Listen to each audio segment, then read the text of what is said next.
მიმდინარე წლის ნოემბრის დასაწყისში ვაშინგტონში გაიმართა შეხვედრა ამერიკის შეერთებული შტატებისა და ცენტრალური აზიის უმაღლეს წარმომადგენლებთა შორის. ეს იყო შეხვედრა, რომელმაც შეიძლება მნიშვნელოვნად შეცვალოს გეოპოლიტიკური ვითარება ჩვენს რეგიონში, რადგან გახმაურდა მოსაზრება, რომ შესაძლებელია მათი თანამშრომლობის პროექტში, რომელიც გულისხმობს C5+1, ანუ ცენტრალური აზიის 5 ქვეყანა და პლუს შეერთებული შტატები, დაედმატოს კავკასიის რეგიონი, კერძოდ სომხეთი, აზერბაიჯანი და საქართველო. თუმცა იმ დიდი დაუშვათ იმ ეკონომიკური სარგებლისა, რომელიც შეიძლება ეს პროექტი ითვალისწინებდეს, მისი მიზანი თავისთავად არის შეზღუდვა ჩინეთისა და რუსეთის თეირანის პოლიტიკური კავშირისა.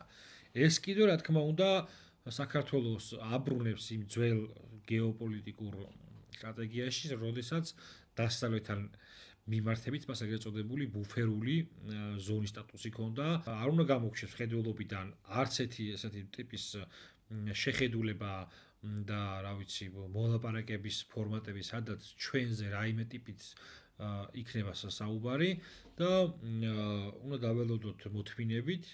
სტრატეგიულად უნდა განსაზღვროთ ყველა მსგავსი შემოთავაზება და მაქსიმალურად გამოვიყენოთ ყველა შანსი, რომ დაბალანსდეს რეგიონში გეოპოლიტიკური ინტერესები. იმიტომ ჩვენი გადარჩენის ერთადერთი გზა ამ რთულ ვითარებაში, ამ ბალანსის მოძებნაშია და იქნა გამომდინარე, რომ როგორც აი ამ დიდი მოთამაშეების თვალში უნდა ვიმაღლოთ ჩვენ ასე იგი გეოპოლიტიკური ფუნქცია, ასევე ნაკლებად უნდა ვეცადოთ, რომ მათი ასე იგი შეჯახების წერტილად ვიქცეთ და პირიქით აი ამ რაღაცა ბუფერულ შუალედში გავძვრეთ ისე, რომ ჩვენთვის ყველაზე ოპტიმალური, ჩვენთვის ყველაზე სასარგებლო წინადადებები გამოვიყენოთ მაქსიმალურად.